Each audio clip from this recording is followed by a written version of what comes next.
Most of the questions are in Thai, so I'll start with the ones in English. First one, how to overcome laziness.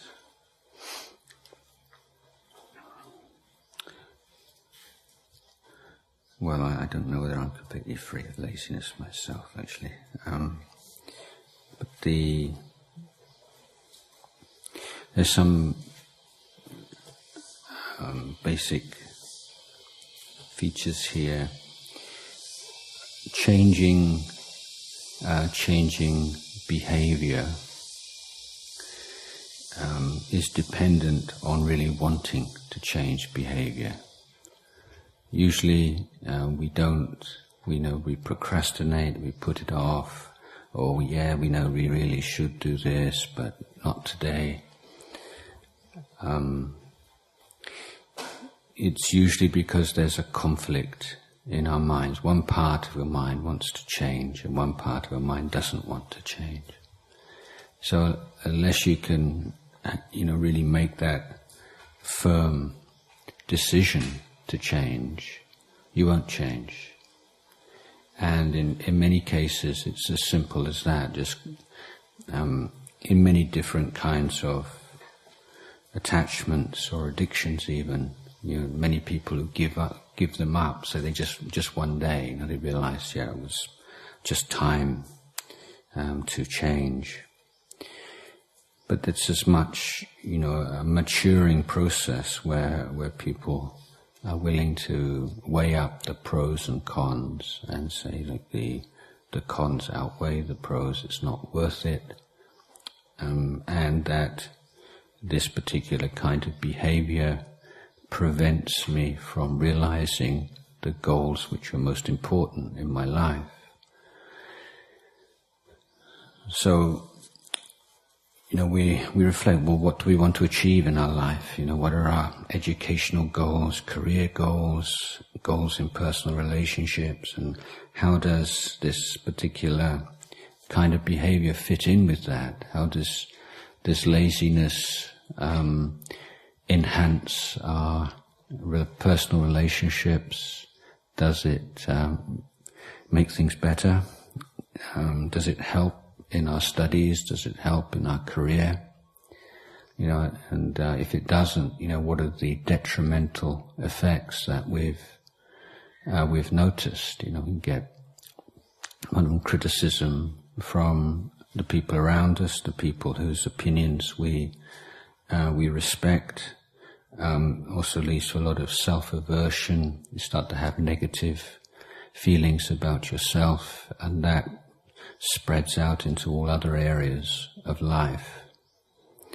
So there is a role for what we call yoniso manasikara. It means really thinking this through and really seeing very clearly that there's so much suffering and so many problems arise from laziness, and there are so many things that we really want to achieve in our life which are going to be closed to us unless we deal with this, and not sometime in the near future, but today, right now.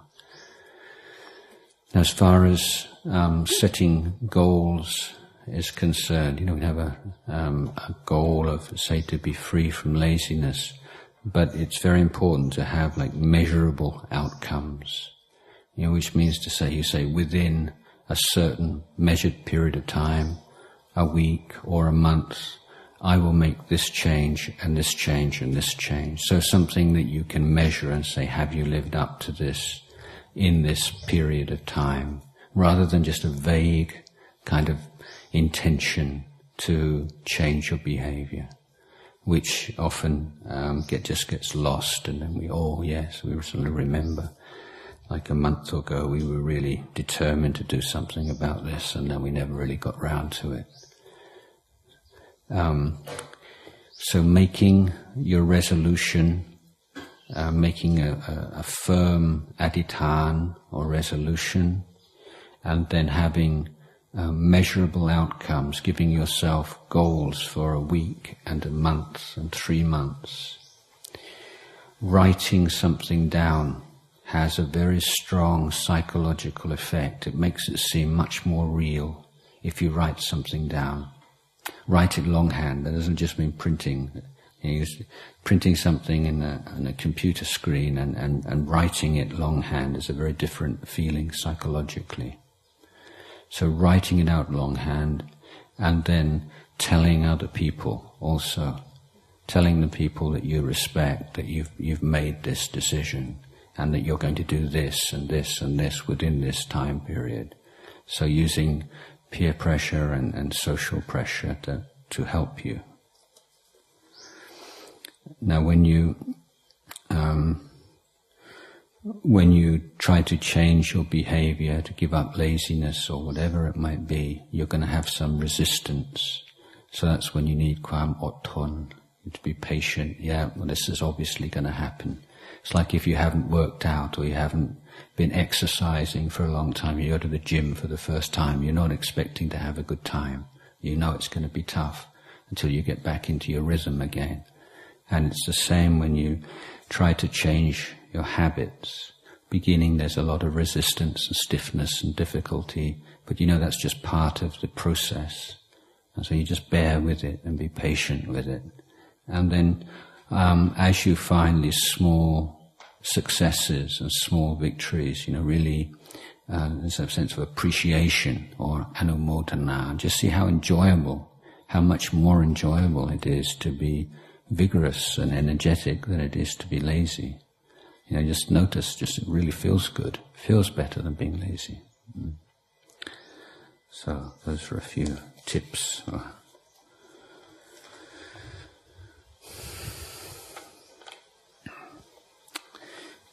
Next question. How do you deal with people who disrespect you and take advantage of you when all you've shown them is Dhamma, kindness and gentility? In brackets, perhaps they are jealous but do not want to show it. Well, that would be showing it already, wouldn't it?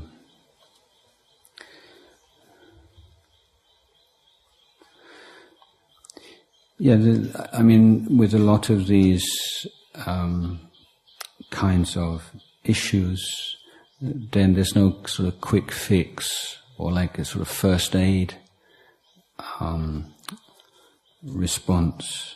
It's a matter of this gradual training, as I've been outlining, of your conduct, of your emotions, of your thinking, of your attitudes, the way you look at life, the way you frame things.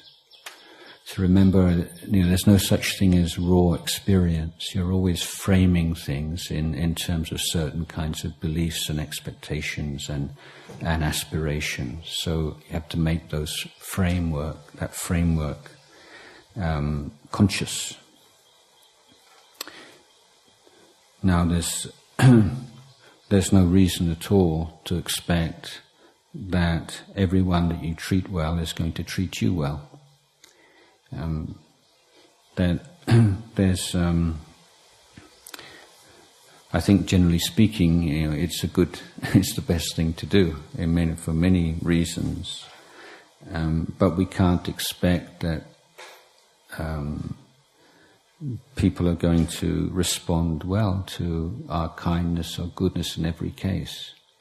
So if you do something good, you act well, or you treat somebody well, there are going to be very different responses. You have some people who generally appreciate and feel even inspired by what you've done.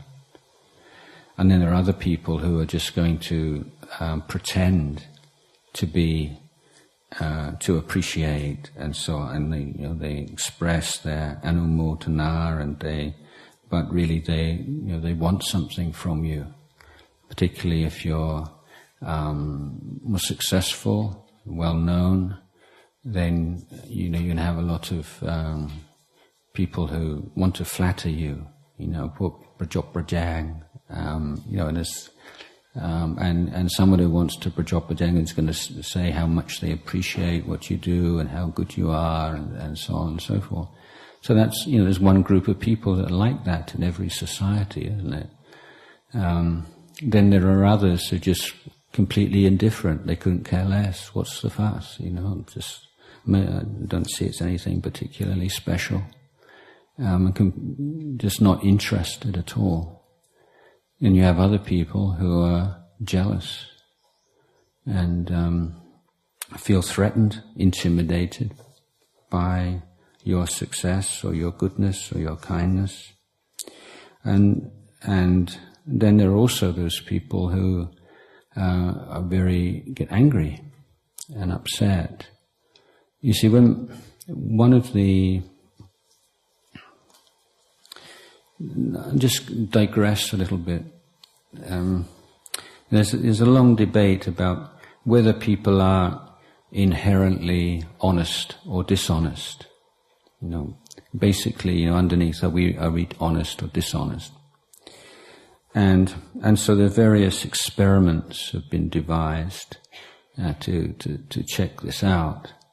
For instance, you give people a number of questions, and then you give them a reward for each one that they get right.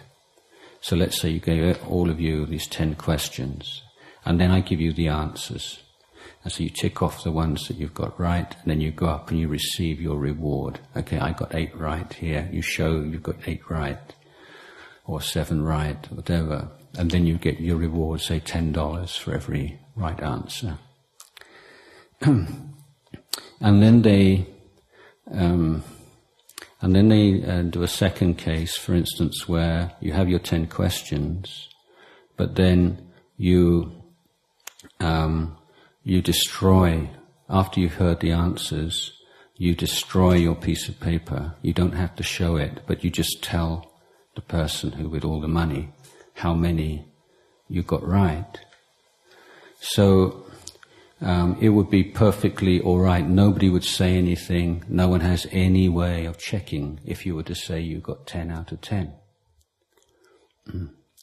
So let's say on this test, on an average, with the verifiable answers, the average was, say, 6 out of 10. Now, if we were all inherently, just naturally dishonest, then why wouldn't we just say we got 10 out of 10 and pick up our $100? So we would expect in that view of human nature that everybody would do that. What actually happens is let's say the average for people who have the verifiable, checkable answers, it's 6 out of 10. And when the answers are not checked, they're about 7 or 8 out of 10. So the conclusion from this is that most people, or almost everybody, cheats, but just a little bit. But on a social level, on a national level, if everybody just cheats a little bit, we could be talking about billions of baht, billions of dollars. But why is it that people don't go all the way and cheat when they know they can't be found out? Well, because the material gain is only one thing that we want. The other thing that we want is a sense of self-respect. Now that's a real human need, if you like. We need to be able to respect ourselves. And if we were to go all the way and take every possible thing, we'd have to admit sooner or later that we were not a very good person, or not an honest person.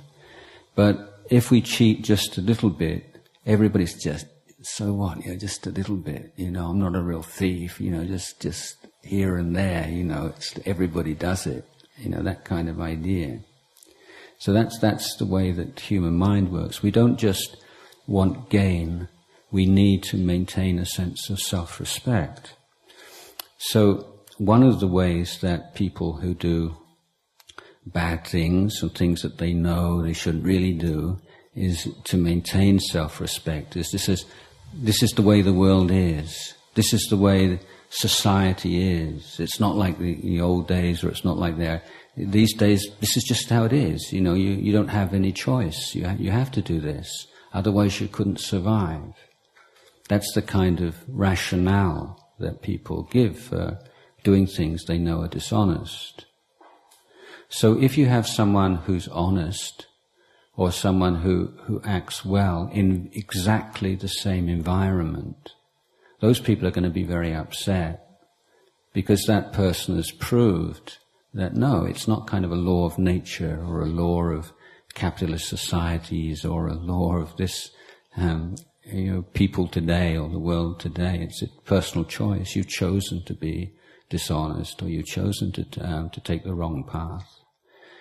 And so people who live good lives, or really make the right choices and wise choices and difficult choices, are always going to meet with a lot of anger and really sometimes even hatred. And this is why so many good people have been killed and assassinated over the years. It's really the most threatening thing to someone who is A, happy to behave in immoral ways, and B, determined to maintain their self-respect. So if we think about this, then I think it gives us a lot more, we're ready to take on whatever comes. We don't expect, well, because I've been so good and kind and gentle and thoughtful, therefore, I deserve some kind of reward. It's like my human right. You don't have any human rights in that way. But still, it's the best way to act.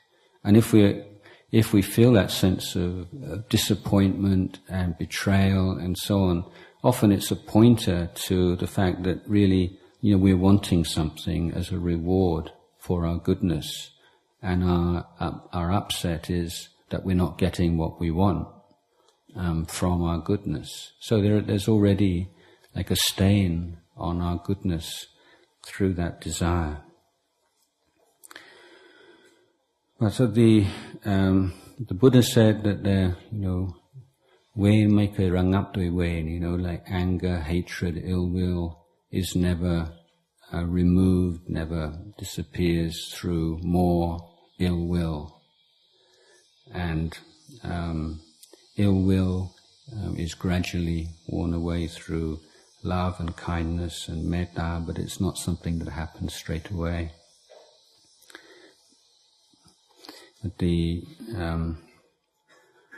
I think another thing to appreciate in Thai culture that maybe you don't think about very much is that Thailand is not a revenge culture. Revenge is not a big theme in Thailand, is it?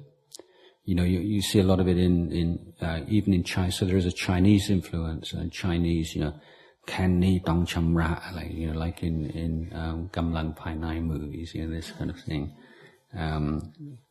But in Thai society, it's not really a part. And then, of course, in the West, you have this like Old Testament, an eye for an eye.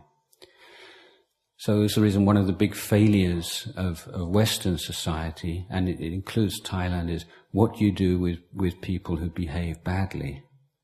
And so you've got this farcical situation in America where you've got like 2 million people in prison any one time.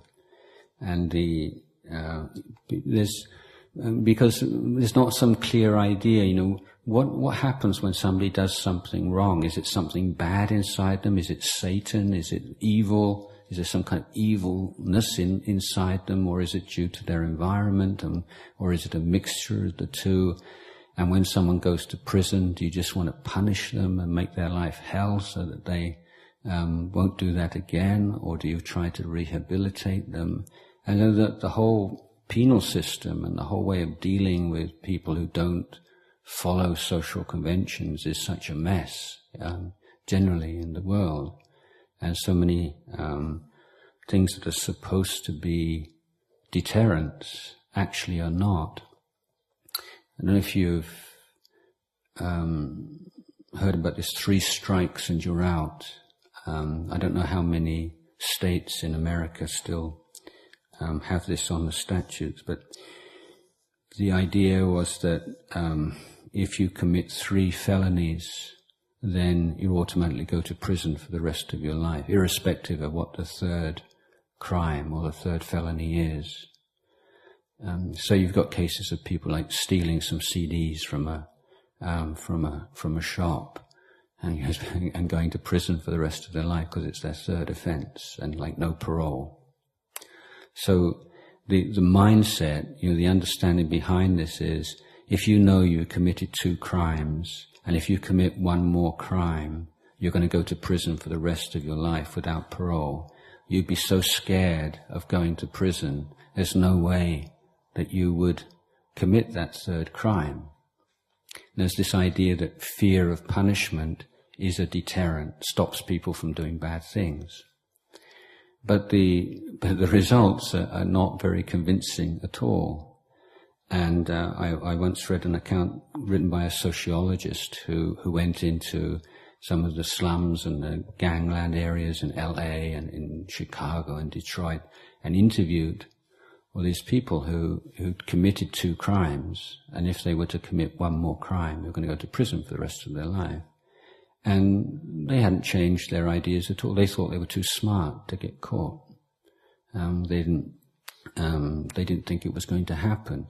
So there are various kind of rationalizations and justifications, which mean that fear of punishment is not a very good, very wise kind of deterrent.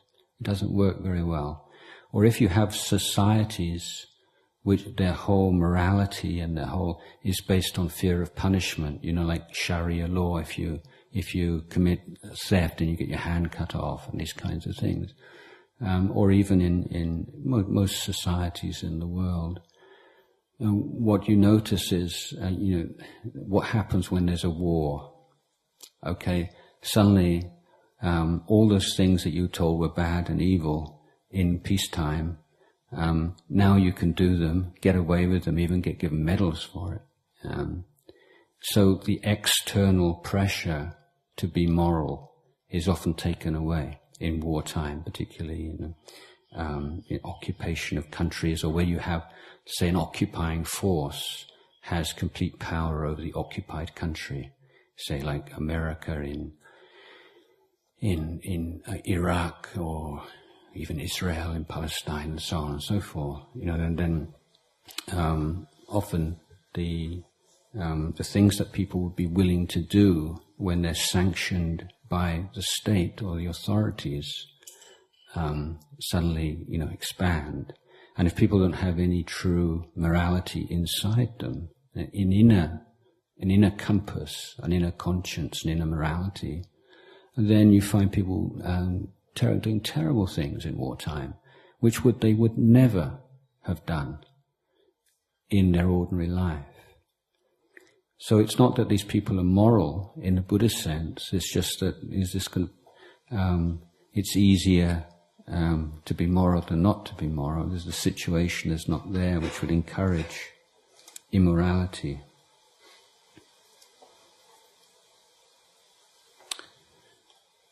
I've wandered off from the question, haven't I? Yes, it's a matter of seeing the people who have no mental, spiritual training are unreliable, basically. I mean, it's very hard to trust someone who has no inner knowledge and awareness, because we naturally take our own side, khao khang tua eng. We use logic and argument and things to lie to ourselves. Our minds are full of contradictions and inner conflicts, most of which we are unconscious of. And so, I found the more that I've trained my mind and understood the way the human mind works, the less I'm willing to trust people who've never done this kind of training, because the mind is it's a minefield. It's full of as I say, defilements, inner defilements. So there is this idea, if if you're a good person or you meditate and so on, then you sort of see all the world in a rosy kind of everything's wonderful. But it's quite the opposite, because the practice, training of the mind, you're looking again and again at all the defilements and the things that impede the inner peace of the mind or the smooth functioning of the mind. And so you become aware more and more of how those things function in yourself, and from then you know how those same things work in other people's minds. Okay.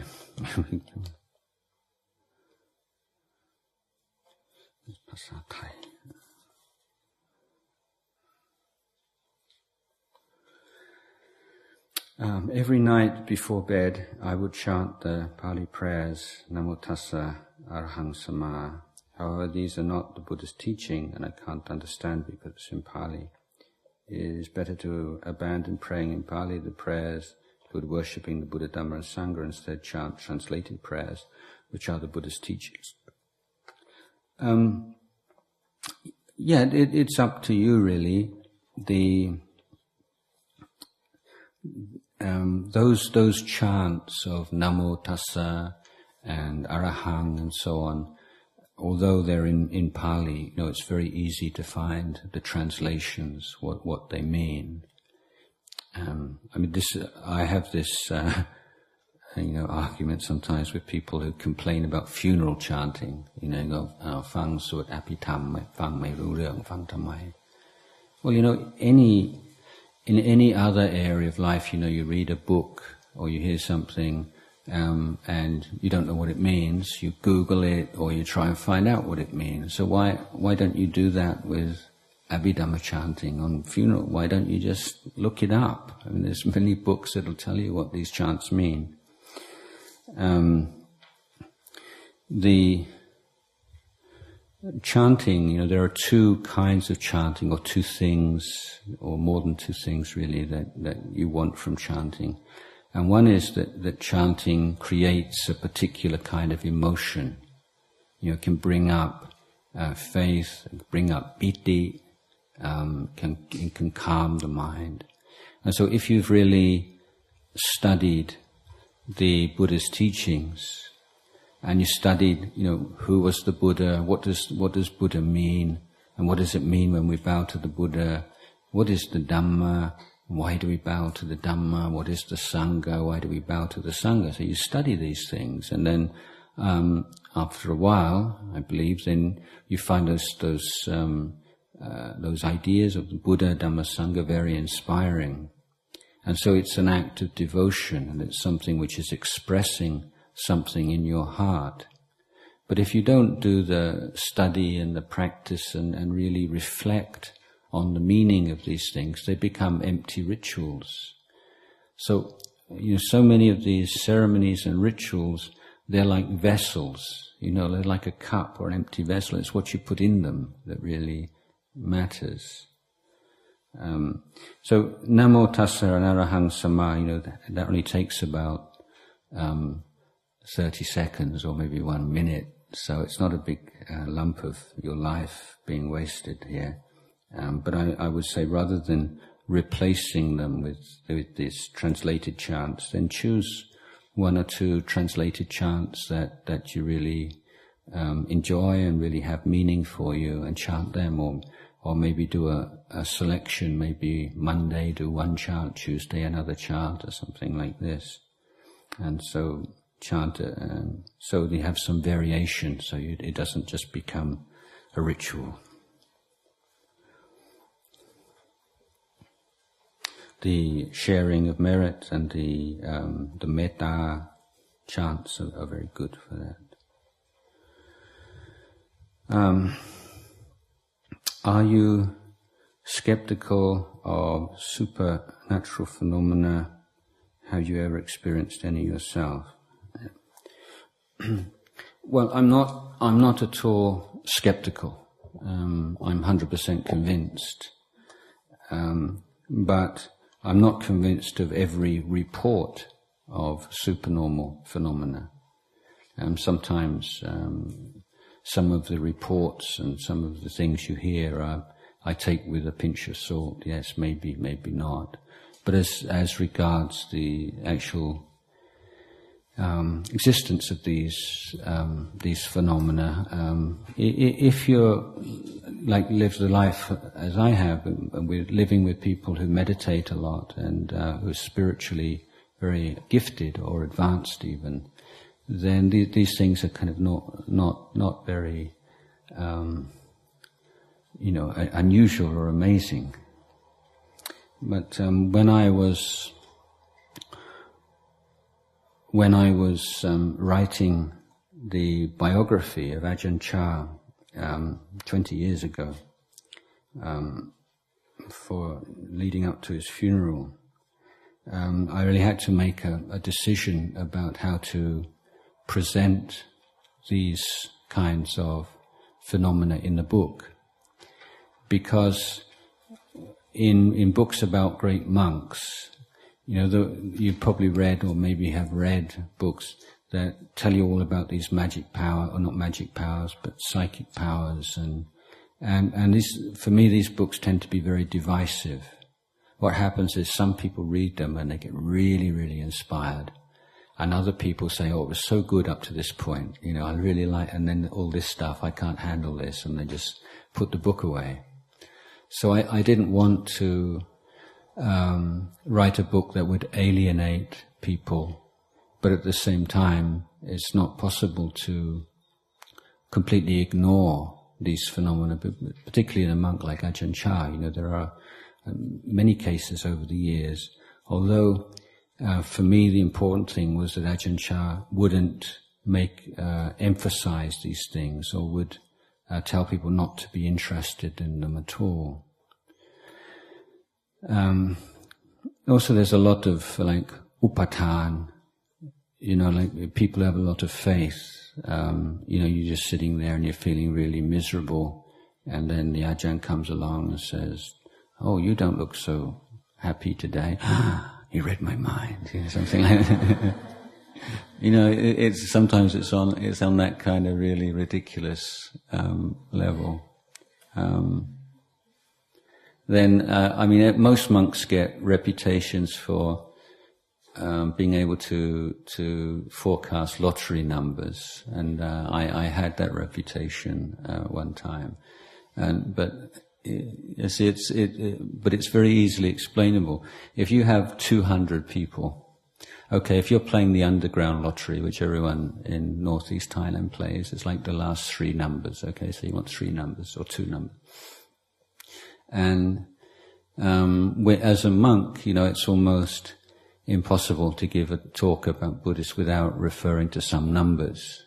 4 noble truths, 8 eightfold paths, 6 or something.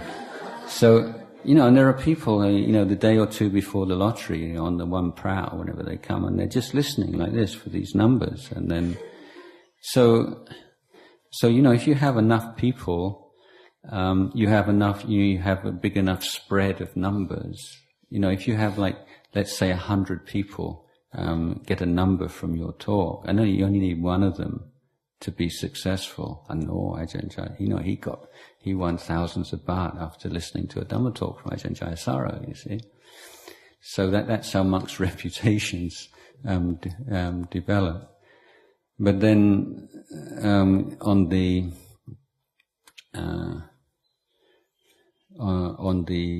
Ajahn Chah's cremation day, which was also the day the lottery came out, it was the 16th of January.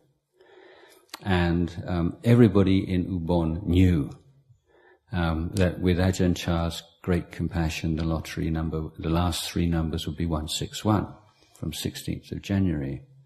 And sure enough, it was 161. So the lottery sellers went bust or ran away to Bangkok, and they didn't pay out. But so these kind of things happen.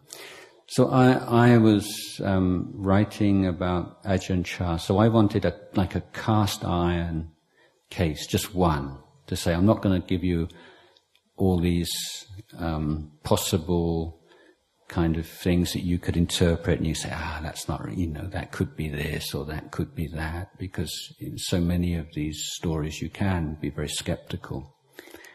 So I chose just one. And this monk, a friend of mine, he was on alms round. And you see, in those days, or even today, when we go on, we used to have very big bowls in those days, big iron bowls. It's very difficult to look after because they tend to get rusty and they get holes in them, and it's a big job. But they're also, if you've got a bowl like that, you can take a few kilos of sticky rice, because in villages in those days, very little cow, very little curry. Mostly it was sticky rice. So you get this big, heavy bowl of sticky rice. And then you get back to the monastery and you tip it all out and it goes off to the kitchen. But then you keep however much rice that you're going to eat. So you make a ball and you put the ball in your... And so this is a big thing, how big a ball of rice do you make, because you don't want to have too little. So it takes some time just to get that right amount. I mean, some monks, they stick like that, stick your rice. And anyway, this particular monk, was doing a lot of work, we do a lot of really hard physical labor, like building work and construction work and something. And so you can be working from, say you get up at 3 o'clock in the morning or before 3 o'clock, and it's morning chanting and meditation, and then you go on alms round, which can be 5-6 kilometers walk on a completely empty stomach, and then you come back, you've got another hour's wait, and then you have one meal a day, okay, so, and then you can be working, like construction work, like climbing up and down and mixing cement from, say, 10 o'clock in the morning till 10 o'clock at night. So, pretty tough. So this monk was telling me, he was walking back from alms round, and he thought, I'm really going to have to make a bigger ball of rice today. That my present size of ball of rice, it's just not going to sustain me through all this hard work we're doing. So he was walking back through the gate of the monastery, and Ajahn Chah was coming out. In those days, Ajahn Chah wasn't strong enough to go into the village on Bindabat, so he would just go to the front of the monastery, I think. And Ajahn Chah looked him in the eye and said, so you're going to eat more rice today, are you? So you're going to make a bigger ball of rice today, are you? So that was the, there's so many stories about monks being able to read people's minds. And some monks can read people's minds, it's true. But, in so many cases, if I was to tell you stories, you could say, well, that's not really conclusive. It could be this and it could be that. But I think this is a really good case because, it's not a matter of that monk had said something in public to someone before, or he said it to something to Ajahn Chah. It's just something that came up on alms round. He's saying, a lot of work today, and I'm just not eating enough rice. I need to make a bigger ball of sticky rice. And then Ajahn Chah was to see him just then and say exactly those words. So I think that's a pretty conclusive case. And there are sort of more Sanuk stories like this, but they're open to skeptical. Also, Ajahn Chah used to say, actually, you don't, often you don't even need to read people's minds. He said, I look at the monks, and just tell you about how, I don't know if anybody's been to Wat Bapong in Boon, but it's not the same now as it used to be. You can see pictures in books. The dining hall was very long, narrow building, with benches all the way along. So the monks would be sitting in one long row this side and one long row that side. And then Ajahn Chah sitting here. So you're sitting here and you're aware that Ajahn Chah can see everybody all the time, so you're always under his eye. And so he said, I don't need to read people's minds to know, where they are. All I have to see is how they sit down, how they get up, how they carry a spittoon, how they carry their bowl. Your whole manner, the way you move, the way you pick things up, you put things down. Everything is giving messages and giving information to monks with this level of awareness and sharpness and clarity of mind. So it's not necessarily a case of reading minds, but it can be. So there.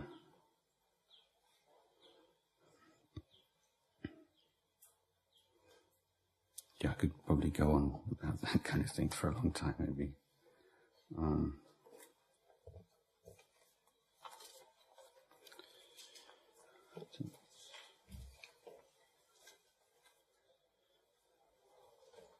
There's another English one.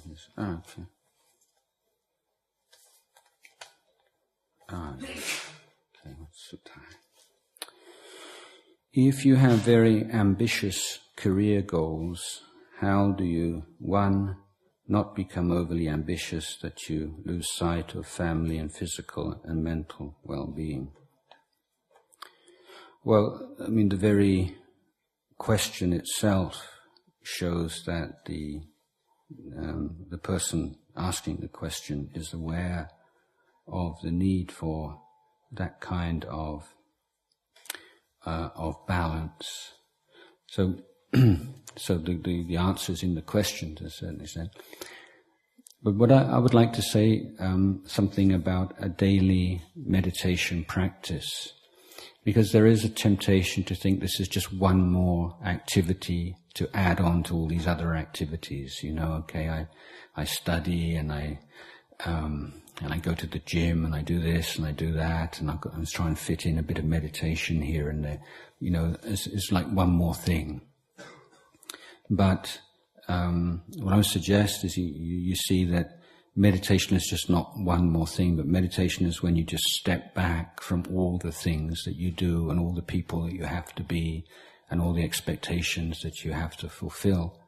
And you're able just to step back from that and through the mindfulness and awareness, you become sensitive to your work, rest, family, balance.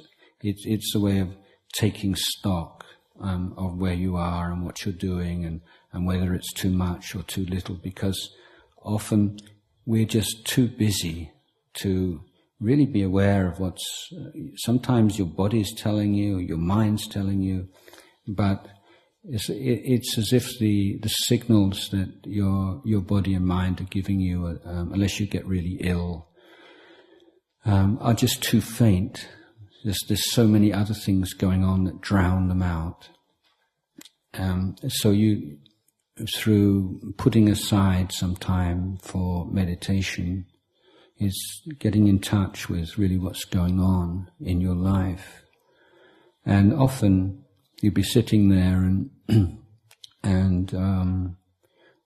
don't have to be particularly peaceful or samadhi or anything, but suddenly there's just something comes up in your mind. Yeah, that's really too much. I've really made a wrong decision there, or that's really something I need to deal with. Or maybe another time you're sitting there and just sort of pops up in your mind, that, well, this is not really such a big deal. Why am I worrying about this so much? Why am I so upset? It's really nothing. Or something else which you hadn't really thought about. You think, oh no, this is really serious. I can't let this go on anymore. Because in a daily life, what tends to happen is that, we obsess and make huge issues out of very small things very easily, and very important things that might have major consequences and affect our long-term prospects in our life and our relationships and our career, we just overlook, maybe just don't really see it's particularly important right now. And then sometimes if it's a negative kind of thing, we suddenly wake up and it's too late to do anything about it. So that tuning in to the inner wisdom that you have. Often when you're on the wrong track, there is a sense inside, you feel off balance, but we're alienated from our hearts because we lost that balance, we're overly concerned with things outside ourselves. So I would say to find that kind of balance between physical, family, spiritual, career goals, then giving yourself time just to retreat from the world, just to be quiet and be with yourself. Meditate, meaning just developing that inner awareness and calm to be able to orient yourself wisely in the world you live in. How do you not become lost in money and fame that may come with career? Well, again, it's just being observant and being smart and just looking. What's so great about being famous? So many. There's one of the most famous sayings. Andy Warhol, we're living in a world where everyone's famous for 5 minutes. So many people who were so famous just a few years ago, now nobody's ever heard of them. Or, say in the political world, big thing to become a government minister. Now how many, say 10 years ago today, who were the government ministers? 5, or even today. I don't even know who's in government minister today, but, things that people make such a big issue of in the end. Yeah, so what? Fame, so what? Yeah. And it's, it's, I think, a bit pathetic when people are willing to miss out on so many important and beautiful things in life just for this ephemeral kind of dream of fame. So the more you're at peace with yourself and content with yourself, and that comes through meditation, then less important it is to be known by other people. Your self-worth is surely not dependent on how many people have heard of you or how many people know who you are. Why would that affect anything meaningful in your life? So, really looking at people who really want to be famous. Now this is one of the chilling things in England a few years ago. They interviewed all these huge number of primary school children. So what do you want to be when you grew up? When I was a boy, it's things like, I want to be a train driver, or I want to be a footballer, or I want to be this, or I want to be a lawyer or a doctor. And now the number one desire of children in English is, I want to be famous. I want to be a celebrity. So, and the classic definition of a celebrity is someone who's famous for being famous. You don't have to be famous for being gang, or you're just famous for being famous. So it's a very hollow and I think unfulfilling kind of goal in life. There's a lot to be said for having money, isn't there? But I don't want to be too romantic about it. In most cases, having money is better than not having any money, unless you're a monk. But the important reflection, I think, is that in the language, sort of special language that the monks use, we refer to money as pachai. And I think that's a really important reflection. Like pachai means it's a support. And the problem about money is not sort of, accumulation of money per se, but it's when money becomes a goal or a measure of who you are, rather than as a means towards an end. If you have some noble or worthwhile goals in your life. Often having money is better than not having it, for sure. You can do a lot more with money than you can without it. But if money becomes your goal, I want to have a lot of money, I want to be rich, I want to have more than anybody else, then that's a very unhealthy attitude towards money. So we're educating our relationship to money. What is the wisest, healthiest attitude to money? If we see like flaunting wealth is cool, then I think that's pretty sad. And so with moral, emotional, spiritual maturity, then we're looking less and less to external responses. To I must be somebody special because everybody knows my name, or because I'm I have this and I have that which nobody else has. It's a matter of looking into the fallacy in these kinds of ideas, and all the studies that I've seen of looking at the correlation between mental illnesses and materialism, material narcissistic attitudes. The more materialistic people are, the more they're subject to clinical depression, for instance. The more narcissistic they are, the more domineering and cruel they can be, so on and so forth.